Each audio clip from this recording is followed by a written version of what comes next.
आप सबका हमारे चैनल ज्ञान द ट्रेजर पर स्वागत है। इस वीडियो में हम आपको बताने जा रहे हैं कि धर्म क्या है तथा अधर्म क्या है। बड़ा ही इंटरेस्टिंग टॉपिक रहेगा और हम चाहेंगे कि इसको आप एंड तक सुनिएगा, अच्छा लगेगा आपको। और आप कोई भी स्पेशल प्रोडक्ट omja.com या shivago.com से प्राप्त कर सकते हैं, जेन्युइन, ऑथेंटिक, लैब सर्टिफाइड और साथ में अभिमंत्रित भी। देखिए, आजकल कुछ लोग धर्म का विरोध करते हैं तथा स्वयं को नास्तिक कहते हैं, लेकिन आप शायद जानते ही होंगे कि सनातन संस्कृति को सबसे प्राचीन धर्म तथा मानवता का प्रतीक समझा जाता है।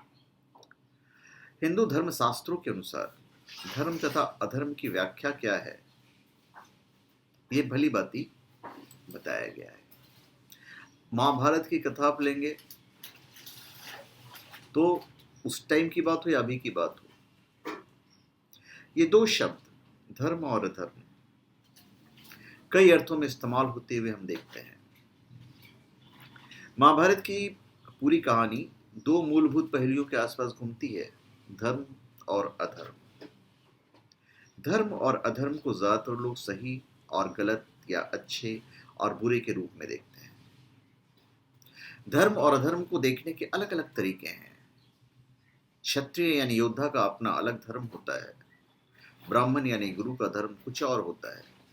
इसी तरह वैश्य और शूद्र के धर्म अलग अलग होते हैं। ये कर्म की बात आ जाती है। यदि हम वेद को पकड़े तो भागवत में लिखा हुआ है, जो वेद में कहा गया है कि ये करो, ये करो, वो धर्म है। जो कहा गया है कि ये ना करो, वो ना करो, उसका नाम अधर्म है। जैसे वेद ने कहा सत्यम वद धर्मम चर, अर्थात सत्य बोलो, वर्णाश्रम धर्म का पालन करो, ये धर्म है। तो अधर्म क्या है? इसका उलट झूठ न बोलो, पाप मत करो। इसी को वेद में कहते हैं विधि और निषेध। विधि माने ये करो, निषेध माने ये न करो, वो न करो। यही है धर्म और अधर्म। तो वेद में बिल्कुल इस तरह से साफ किया गया है। अब उसके नियम भी होते हैं, उसका पालन भी होता है। अब जो हम देखते हैं महाभारत का, जो आप देखते हो, तो वहां भी व्यक्ति अपना अलग अलग धर्म निभा रहा होता है। आप बार बार भीष्म और हर किसी को कहते सुनेंगे यह मेरा धर्म है। अगर हर किसी का अपना धर्म, अपना कानून होता है, तो फिर हम पूछते हैं कि कानून कहाँ है? कुरुक्षेत्र की लड़ाई इसलिए नहीं हुई क्योंकि हर किसी का अपना कानून था, जो परस्पर विरोधी थे या आपस में टकराते थे। युद्ध इसलिए हुआ क्योंकि लोगों ने अपना धर्म तोड़ा। यह जीवन को देखने का एक तरीका है, जहां हर किसी का अपने धर्म हो सकता है, मगर फिर भी सब एक सामान्य धर्म की डोर में बंधे हुए हैं, जिसे कोई तोड़ नहीं सकता। मत्स्य न्याय के बारे में सुना होगा आपने, जिसे प्राकृतिक न्याय या जंगल का न्याय भी कहा जाता है। मत्स्य न्याय के अनुसार एक बड़ी मछली छोटी मछली को अपना आहार बनाती है, अपना भरण पोषण करती है। ठीक उसी प्रकार हमारी पृथ्वी पर भी यही नियम प्राकृतिक रूप से लागू होता है। हमारी पृथ्वी में सब कुछ वनों से ही शुरू हुआ था और उसका अंत भी उसी में ही होगा। इस वन रूपी जीवन में कोई नियम, कानून, व्याख्या नहीं होते, व्यवस्था नहीं होता। वहां सब कुछ अनियंत्रित होता है। इस पे एक सशक्त, स्वस्थ और होशियार प्राणी ही अपने भोजन तक पहुंच सकता है तथा उसे खाकर जीवित रह सकता है, किंतु दूसरी ओर एक निर्बल, असहाय तथा कमजोर प्राणी भोजन के अभाव में या तो स्वयं मर जाता है या किसी शक्तिशाली प्राणी का आहार बन जाता है।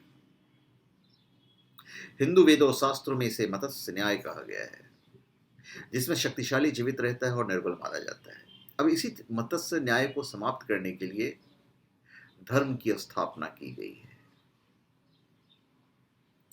इसी को स्थापित करने के लिए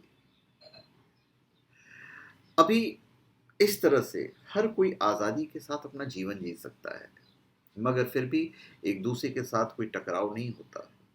धर्म के इस मूलभूत डोर ने ही सभ्यता के अस्तित्व को संभव बनाया है। अब उनका कोई पालन करे तो धर्म का पालन करने वाला माना जाएगा और धर्मी कहलाएगा। जैसे यज्ञ करना वेद का प्रमुख धर्म है, वेदों में यज्ञ का प्रमुख धर्म बताया गया है, तो यज्ञ में भी कुछ शर्तें होती हैं, उन्हें भी फॉलो करना पड़ता है। तो धर्म क्या है? इस संपूर्ण सृष्टि में ईश्वर ने केवल मानव को ही वो शक्ति दी है जो किसी अन्य प्राणी में नहीं है, और वह है असीमित बुद्धि और ज्ञान अर्जित करने की शक्ति। एक मनुष्य अपनी क्षमता तथा कुशलता से कुछ भी कर सकता है।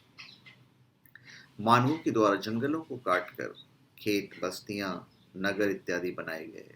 वहां एक शासन व्यवस्था निर्माण किया गया और इस शासन प्रणाली में नियम, कानून, अधिकार, कर्तव्य सब चीज निर्धारित किए गए और सबका अपना उत्तरदायित्व होता है, चाहे वो सरदार हो, राजा हो या महाराजा हो। तो सबके लिए एक नियम निर्धारित थे, आज भी वो नियम निर्धारित है। कमजोर और असहाय प्राणियों की रक्षा की जाती है, सभी को न्याय दिया जाता है। इसी को धर्म की संज्ञा दी गई है, जिसका पालन करने का उत्तरदायित्व सर्वोच्च पद पर बैठा हुआ इंसान का होता है। उस टाइम पे राजा थे, आज न्यायाधीश हैं, आज हमारे ऊपर मिनिस्टर्स हैं, एक्चुअली में न्यायाधीश ही कहा जाएगा। अब अधर्म क्या है? अधर्म एक तरह से मत्स्य न्याय का ही दूसरा रूप है, और एक्चुअली में वही रूप है अधर्म का, लेकिन उससे थोड़ा सा भिन्न है, क्योंकि मत्स्य न्याय को हम अधर्म की संज्ञा नहीं दे सकते। ठीक है, अधर्म वो होता है जो धर्म के विपरीत हो, या धर्म मत्स्य न्याय के विपरीत नहीं, अपितु से हटकर एक अलग न्याय की व्यवस्था मानी जाती है। जब आप इसकी शर्तें पढ़ेंगे यज्ञ की, तो मैं बता दूं, 6 नियम का पालन करना पड़ता है। उसे यश, मान, सम्मान, कीर्ति, धन की प्राप्ति होती है और मरने के बाद स्वर्ग मिलेगा, ये कहा जाता है। तो धर्म का पालन तो पुण्य होता है, तो जितना पुण्य कर्म धर्म हमने किया है उतनी देर स्वर्ग में रहना होता है भागवत के हिसाब से। जब तक पुण्य है तब तक स्वर्ग में रहेगा, पुण्य समाप्त होते ही स्वर्ग से नरक या तो मृत्यु लोक भेज दिया जाता है। ये सब आपको वेद पढ़ेंगे तो मालूम पड़ेगा। तो ये जो अधर्म है, एक नगरी या बस्ती को बसाना धर्म की स्थापना के उद्देश्य से किया जाता था, क्योंकि यदि उसमें जंगल के नियम लागू हो जाए तो फिर उसे अधर्म कहा जाता है। इसे हम हमारे उदाहरण के तौर पे समझ सकते हैं। हिंदू धर्म में भगवान विष्णु के मुख्यतः 2 अवतार हुए, जिनमें श्री राम और श्री कृष्ण की संज्ञा दी गई। श्री राम भी एक नगरवासी थे तथा रावण भी, लेकिन रावण नगरवासी होने के पश्चात भी बलपूर्वक अपने कार्य करवाता था। उसके द्वारा निर्बल प्राणियों की हत्या की जाती थी, उसका शोषण किया जाता था। दुर्योधन भी बहुत हद तक वैसे ही था, उन्होंने अपने हितों की रक्षा की। इसलिए ही धर्म की पुनर्स्थापना के लिए भगवान विष्णु ने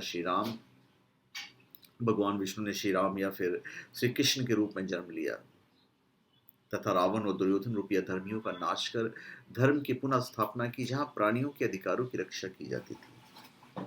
तो सिंपल है, अधर्म मतलब दुर्योधन या रावण को पकड़ ली तो फिर अधर्म समझने में ज्यादा वक्त नहीं लगेगा। तो धन्यवाद, आप सबका हमारे चैनल पर स्वागत है।